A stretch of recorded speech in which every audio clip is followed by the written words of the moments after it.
অবশেষে রিজার্ভে আইএমএফ এর লক্ষ্য পূরণ হলো।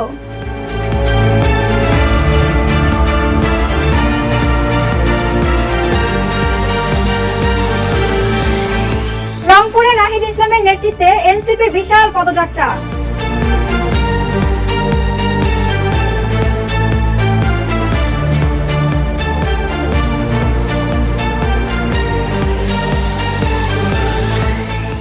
দেশে ফিরেছেন ইরানে আটকে পড়া 28 বাংলাদেশি।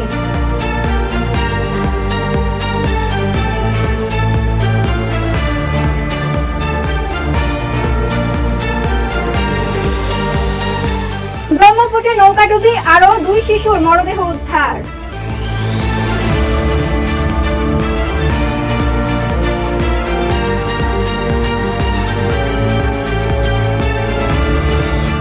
এবং যুক্তরাষ্ট্রের ভবিষ্যৎ অনুদান হবে সীমিত, বললেন রুবিও।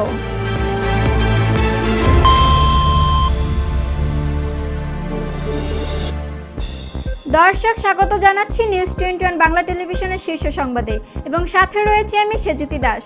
জানিয়ে দিব আজকের শীর্ষ সব সংবাদগুলো।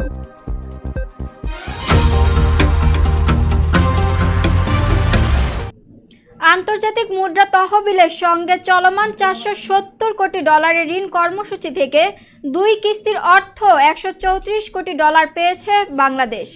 26 জুন বাংলাদেশের হিসেবে এই অর্থ জমা হয়েছে। বিস্তারিত ডেস্ক রিপোর্টে। আন্তর্জাতিক মুদ্রা তহবিলের সঙ্গে চলমান 470 কোটি ডলারের ঋণ কর্মসূচি থেকে 2 কিস্তির অর্থ 134 কোটি ডলার পেয়েছে বাংলাদেশ। 26 জুন বাংলাদেশের হিসাবে এই অর্থ জমা হয়েছে। এছাড়া প্রবাসীদের পাঠানো রেমিটেন্স প্রবাহ বেড়েছে আগের যে কোনো সময়ের চেয়েও অনেক বেশি। এর ফলে সোমবার পর্যন্ত দেশের মোট বৈদেশিক মুদ্রার রিজার্ভ 31.68 বিলিয়ন মার্কিন ডলারে দাঁড়িয়েছে। এর মধ্যে আন্তর্জাতিক মুদ্রা তহবিলের মানদণ্ড balance of payments and international investment position manual sixth edition অনুসারে হিসাব করলে রিজার্ভের পরিমাণ 26.66 বিলিয়ন ডলার। মঙ্গলবার বাংলাদেশ ব্যাংকের মুখপাত্র আরিফ হোসেন খান এই তথ্য নিশ্চিত করেন। গত 2023-24 অর্থ বছরের একই সময়ে বৈদেশিক ঋণ ও সুদ পরিশোধের পরিমাণ ছিল 306 কোটি 81 লক্ষ 30 হাজার ডলার। সেই হিসেবে বিদায়ী অর্থ বছরে 11 মাসে বৈদেশিক দেনা পরিশোধের প্রায় 71 কোটি 65 লক্ষ ডলার বেড়েছে।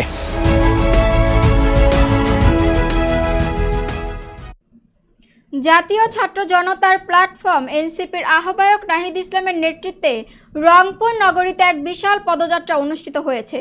মঙ্গলবার বেগম রোকেয়া বিশ্ববিদ্যালয়ের শহীদ আবু সাইদ চত্বর থেকে শুরু হয়ে নগরীয় ডিসি মোড়ে গিয়ে পদযাত্রার সমাপ্তি ঘটে।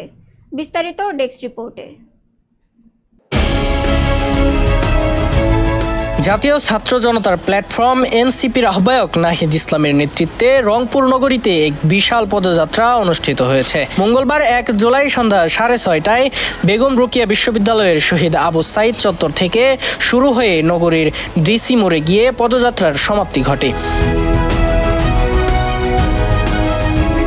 3 কিলোমিটার দীর্ঘ এই পদযাত্রায় এনসিপির শীর্ষ নেতা সহ হাজারো মানুষ অংশ নেয়। পথজুড়ে রংপুর শহরে মানুষ পদযাত্রায় একাত্মতা প্রকাশ করে যোগ দিয়েছেন। পদযাত্রাটি নগরীর জেলা স্কুলের সামনে থেকে পৌঁছাতে সময় লাগে 2 ঘন্টারও বেশি। রাত 9টায় ডিসি মোড়ে আয়োজিত সমাপনী সমাবেশে প্রধান অতিথির বক্তব্য দেন এনসিপির আহ্বায়ক Nahid Islam. Mohammad Emon Hossain, news 21 news desk. ইসরায়েলের সঙ্গে যুদ্ধের সময় ইরানে আটকে পড়া 28 জন বাংলাদেশি ঢাকায় এসে পৌঁছেছেন। গত সপ্তাহে বুধবারে রওনা হয়ে প্রায় 3000 কিলোমিটার পথ পাড়ি দিয়ে তেহরান থেকে ওই বাংলাদেশিরা রবিবার করাচিতে পৌঁছায়। বিস্তারিত ডেস্ক রিপোর্টে। ইসরায়েলের সঙ্গে যুদ্ধের সময় ইরানে আটকে পড়া 28 জন বাংলাদেশি ঢাকায় এসে পৌঁছিয়েছেন। গত সপ্তাহের বুধবারে রওনা হওয়া প্রায় 3000 কিলোমিটারের পথ পাড়ি দিয়ে তেহরান থেকে ওই বাংলাদেশিরা রবিবার করাচিতে পৌঁছায়।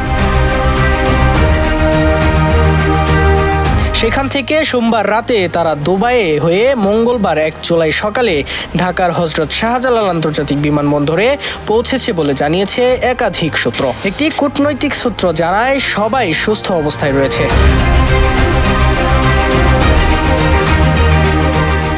বাংলাদেশিদের মধ্যে 3 জন রোগী ছিল এবং তাদের পর্যাপ্ত চিকিৎসা দেওয়া হয়েছে। গত মাসে ইরান-ইসরায়েল যুদ্ধের সময় তেহরানে আক্রান্ত হলে সেখান থেকে বাংলাদেশিদের সরে যেতে বলা হয়। এদের মধ্যে যারা বাংলাদেশে আসতে ইচ্ছুক তাদের সরকারি ব্যবস্থায় ফেরত আনার কথা জানানো হয়। Mohammad Emon Hossain, news 21, news desk. কিশোরগঞ্জে পাকুন্দিয়া ও ময়মনসিংহের পাগলার মধ্যবর্তী স্থানে ব্রহ্মপুত্র নদে নৌকাডুবির একদিন পরে নিখোঁজ আরও 2 শিশুর মরদেহ উদ্ধার করেছেন নিহতের স্বজনরা। এর আগে গতকাল এক কিশোরীর মরদেহ উদ্ধার করে ফায়ার সার্ভিস। বিস্তারিত ডেস্ক রিপোর্টে।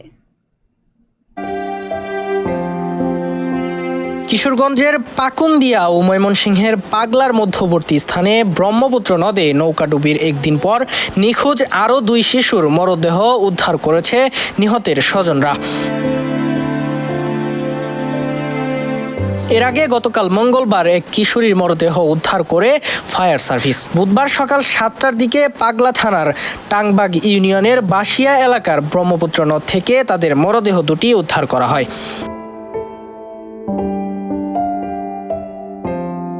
প্রত্যক্ষদর্শী ও স্থানীয় সূত্রে জানা গিয়েছে, মঙ্গলবার সকাল 9:30টার দিকে কিশোরগঞ্জের পাকুন্দিয়া উপজেলার চল আলগি এলাকা থেকে ব্রহ্মপুত্র নদ পাড়ি দিয়ে মাদ্রাসায় যেতে ছোট একটি নৌকায় উঠে 9 জন শিক্ষার্থী ময়মনসিংহের পাগলা থানার দত্তের বাজার সংলগ্ন এলাকায় পৌঁছানোর আগেই ডুবে যায় ওই নৌকাটি। পাকুন্দিয়া উপজেলার চরফরাদি ইউনিয়ন পরিষদের চেয়ারম্যান আব্দুল মান্নান মরদেহ উদ্ধারের বিষয়টি নিশ্চিত করেছেন। Mohammad Emon Hossain, news 21, news desk.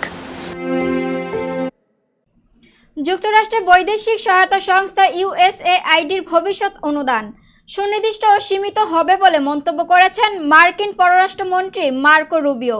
তিনি আরও বলেন, মঙ্গলবার থেকে আনুষ্ঠানিকভাবে সংস্থাটির অনুদান প্রদান বন্ধ করা হবে। বিস্তারিত ডেস্ক রিপোর্টে।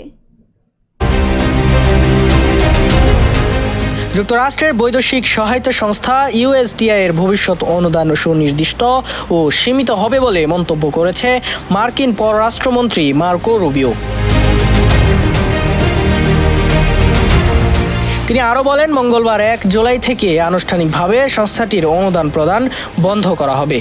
ব্রিটিশ বার্তা সংস্থা রয়টার্স এই খবর জানিয়েছে।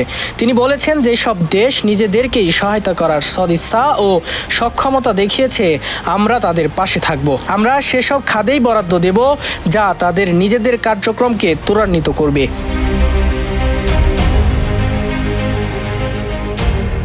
এবং বেসরকারি খাতে মার্কিন প্রতিষ্ঠান সহ বৈশ্বিক বিনিয়োগ বৃদ্ধি করবে। রয়টার্স মঙ্গলবার জানিয়েছে, ডেমোক্রেটিক রিপাবলিক অফ কঙ্গোর পূর্বাঞ্চলে সহিংসতা বৃদ্ধির পর সেখানে ধর্ষণের শিকার নারীদের জন্য জরুরি সহায়তা কিট সরবরাহে একটি বড় চুক্তি বাতিল করেছে ট্রাম্প প্রশাসন। এর ফলে হাজার হাজার নারী জীবন রক্ষাকারী ওষুধ থেকে বঞ্চিত হচ্ছে বলে জাতিসংঘ ও মানবিক সংস্থাগুলো জানিয়েছে। Mohammad Emon Hossain, news 21, news desk. এই ছিল শীর্ষ সব সংবাদগুলো। পরবর্তী সংবাদ ও নিত্য নতুন সব আপডেট পেতে ফলো করুন আমাদের ফেসবুক পেজ, সাবস্ক্রাইব করুন আমাদের ইউটিউব চ্যানেল।